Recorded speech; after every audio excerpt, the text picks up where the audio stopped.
I don't say this often, but a game just got me. I mean, really got me. Arc Raiders didn't just grab my attention.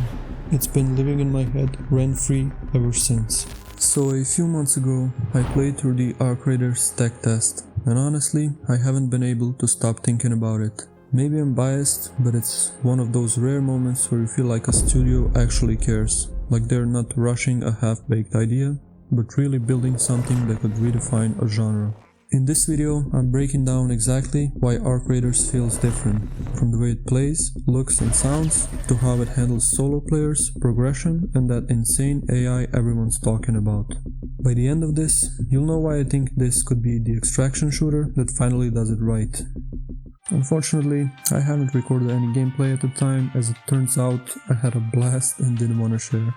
But see you topside on the server slam soon. Let's rewind for a second. Arc Raiders was first announced back in 2021, a free-to-play PvE shooter from Embark Studios, the same people who made the finals. It was supposed to drop in 2022, but it got delayed. And then in 2023, Embark hit us with a surprise. Arc Raiders wasn't just PvE anymore. It was evolving into a PvPvE extraction game, and it would no longer be free to play. That's a bold move. A bold strategy, Cotton. Let's see if it pays off for them. Most studios would have just shipped the first version, patched it for a year, and called it a day. But Embark, they went back, rethought the entire formula, and started testing like crazy with the community. They had this private Discord server where players could give feedback directly to the devs. They actually listened, iterated, tested again and again. That's when I realized these guys aren't rushing a product, they're cooking something. Looking back at the latest tech test, it only ran for a few days, but man, that was enough. Even though access was limited, it still peaked at 21,000 players on Steam.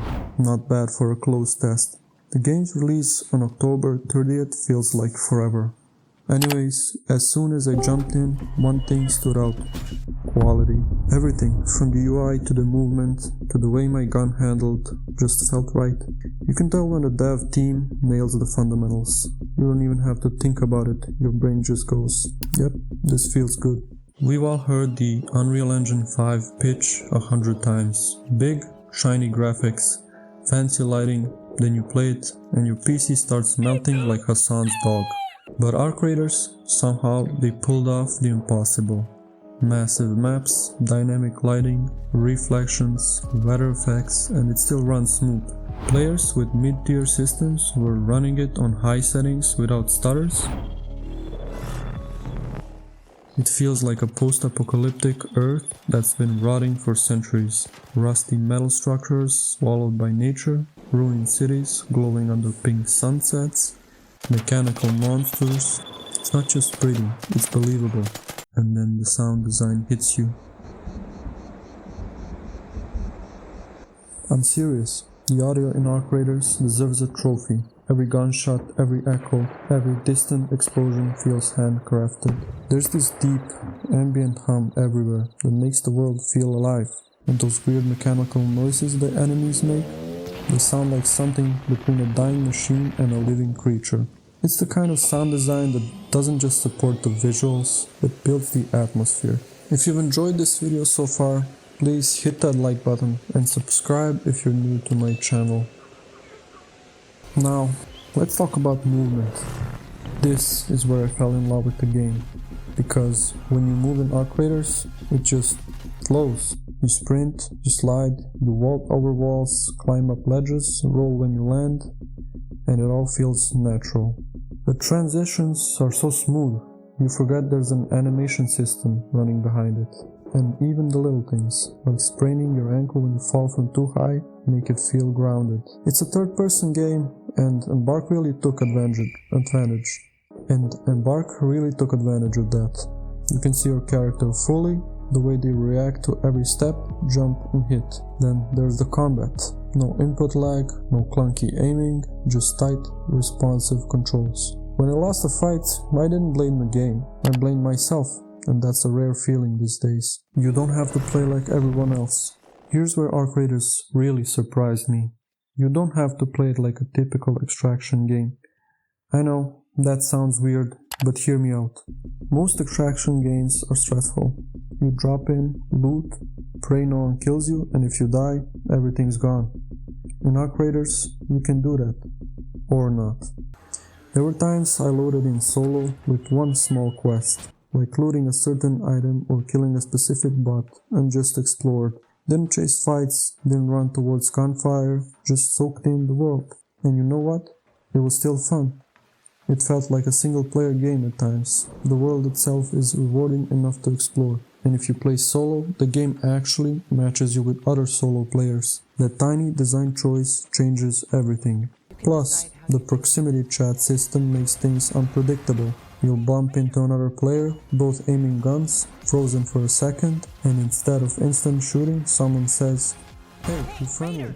Sometimes it leads to a gunfight, sometimes you team up, and sometimes you betray each other 5 minutes later. It's chaos, but in the best way possible. Here's one of my favorite parts. If you die in most extraction games, you lose everything, hours gone in seconds. But Arc Raiders fixes that. Yes, you lose your gear and backpack items when you die, except for what's in your safe box, which keeps 2 to 3 valuable slots. But there's a twist. Even when you die, you still earn XP. You get XP for exploring, looting, fighting, completing objectives, basically for playing. That XP goes toward permanent character stats like stamina, endurance or strength. So even if you die horribly, it wasn't for nothing. You still move forward. That's such a smart move because it respects your time. It gives you a reason to play just one more round. And with the expedition project that Embark surprised us with, it feels risky but promising. Now, let's talk about stars of the show, the AI. They're terrifying. These aren't just dumb bots walking into your bullets. They flank, they swarm, they call for backup. They have weak points, they coordinate attacks, and they are aggressive. During one match, I was fighting another squad when suddenly drones showed up, shining red lights on us, making noise, alerting the entire map. Then heavier units came in, then bigger ones. Suddenly we were surrounded, players, bots, chaos everywhere. One guy even used a lure grenade once to bait the AI into another squad's position. They started screaming on proximity chat, it was glorious. And the best part, the AI actually seems to learn. Embark said on an article that they were using machine learning for some of the AI behavior. If that's still true, it explains a lot. Some enemies react in ways that feel unscripted, like they're actually trying to survive.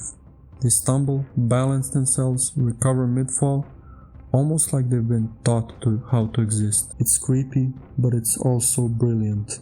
It's the little stuff that sells Arc Raiders. Rolling when you land to avoid damage, being able to climb almost anything, even robots, throwing random items at enemies to distract or trick them, the way explosions interact with the environment. It's like everything has been thought through. You can tell Embark spent years refining the smallest details, because all those little things add up to something huge, and that's what makes Arc Raiders so addicting. Can they stick the landing? Now, let's be honest, as good as all this sounds, there's still one big question mark. Can they pull it off? We've all been burned before. Great tests, great promises, and then the full release drops like a rock. Maybe Arc Raiders launches and the servers are broken. Maybe cheaters flood it. Maybe the monetization ruins everything. We've seen it happen 100 times. But at least right now, Arc Raiders feels like a rare spark of hope in the extraction genre. The fundamentals are there, the atmosphere is there, the gameplay loop is there. Embark just needs to carry it over to the finish line. When I shut down the test and realized it was over, I actually felt sad. That doesn't happen to me often with multiplayer games. Usually I play a test, think, yeah, that was cool, and move on.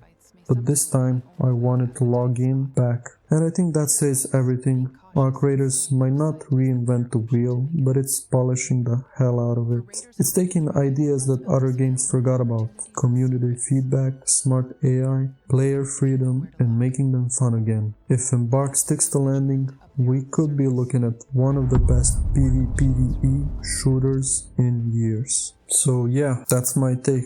Arc Raiders isn't perfect, not yet, but it's real, it's ambitious, it's immersive, and most importantly, it's fun. I can't promise it won't stumble at launch, but from what I've seen, this game deserves to be on your radar in 2025. Keep your eyes out for the service LAN, play yourself and see what I mean, because if Embark nails this, Arc Raiders could be something truly special.